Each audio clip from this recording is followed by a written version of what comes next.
Thank you for the introduction. I'm delighted to be here today and would like to thank the Global Ethical Finance Initiative and the Asian Institute of Chartered Bankers for the invitation to speak at Ethical Finance ASEAN 2024. Today, I will speak to you about how corporates prepare themselves to start taking nature and biodiversity into account. We will look at the initiatives out there, whether corporates are signing up voluntarily or whether they're being identified by financial institutions as key contributors to nature loss, and dive deeper into companies from ASEAN countries. So, with that being said, which companies do financial markets recognize as having significant nature exposure? To answer this question, we have identified key nature initiatives, both voluntary initiatives, meaning these companies have chosen to sign up to them, and involuntary initiatives, meaning initiatives where investors and other groups have selected companies which have the highest impact on nature. Our scorecard examines over 470 corporates who are involved across 7 nature frameworks and initiatives and looks at 3 voluntary and 4 involuntary frameworks. The 3 voluntary initiatives include the Task Force on Nature-Related Financial Disclosures Early Adopters. It also includes the Science Based Targets Network's Nature Target submissions. And we also include whether these companies have appointed an executive responsible for nature.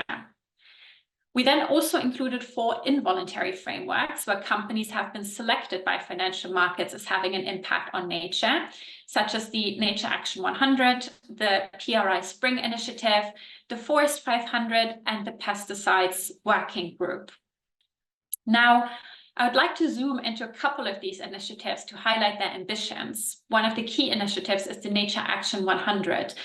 They are a global investor engagement initiative and have come up with a list of 100 companies across key sectors. These key sectors have been identified as sectors which are systemically important in reversing nature and biodiversity loss by 2030. The sectors identified include biotechnology and pharma, chemicals, consumer goods retail, food, forestry and paper, household and personal goods, and metals and mining. The companies selected will all be part of these sectors and will be engaged with. Another key initiative is the Principles for Responsible Investment Stewardship Initiative on Nature called SPRING, which was launched in October 2023. Instead of focusing on multiple sectors, they have taken the approach to focus on forest loss and land degradation as a driver of biodiversity loss as a first step. On the slide, you can also see the other drivers of biodiversity loss, and it might well be the case that the PRI will expand to cover other areas at a later stage.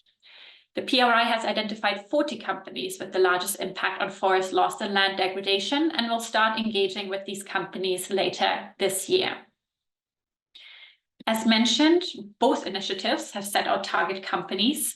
What is interesting is that there are 6 companies which overlap between these initiatives, these being Archer Daniels Midland, BASF, Bayer, Bunge, China Mengniu Dairy, and L'Oreal.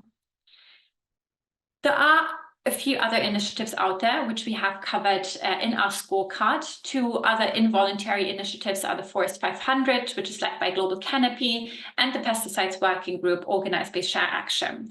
But I would also like to highlight the voluntary initiatives. One of the key initiatives is the Task Force on Nature-Related Financial Disclosures, which rolled out their voluntary framework in late 2023.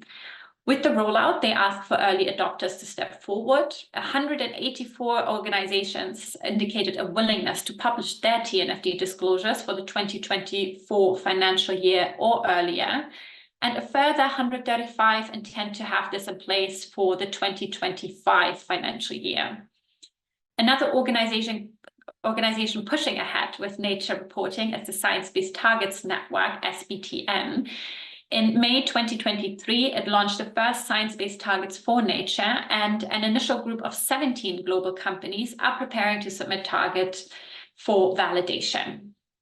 Just to note that there are a few other initiatives out there, such as the Business for Nature's It's Now for Nature campaign, the CDP's reporting, which will align with the TNFD, and the Global Reporting Initiative, GRI, which will bring their updated biodiversity standards into effect from January 2026. Lastly, we also included whether corporates have an identifiable executive that is responsible for nature. And to date, we were only able to find 5 corporates which have appointed someone. These include Arup, Basswood Corp, Bellway, Burberry, and Geopark. Now, diving into ASEAN companies, we can break down how they score on the Nature Scorecard. In total, 29 companies from ASEAN countries are represented, with the majority coming from Indonesia, followed by Malaysia and Singapore. A little less than half of these companies are part of the manufacturing sector, mainly food manufacturers, followed by mining, quarrying, and oil and gas extraction businesses, as well as agriculture, forestry, fishing, and hunting businesses.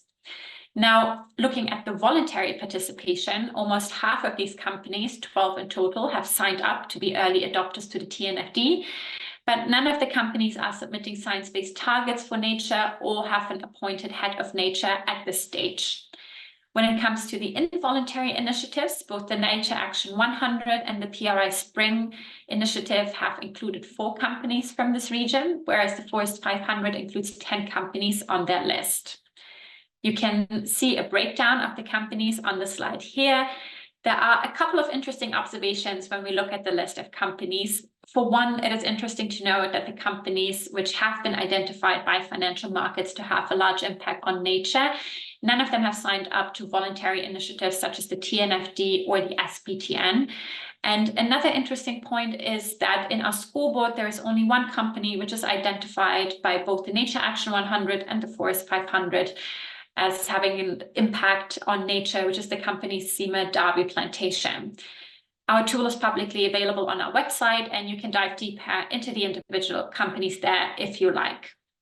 And this brings us to the end of the presentation. It was a pleasure to speak to all of you today. And again, I would like to thank the Global Ethical Finance Initiative and the Asian Institute of Chartered Bankers for putting together this great event. Thank you very much and goodbye.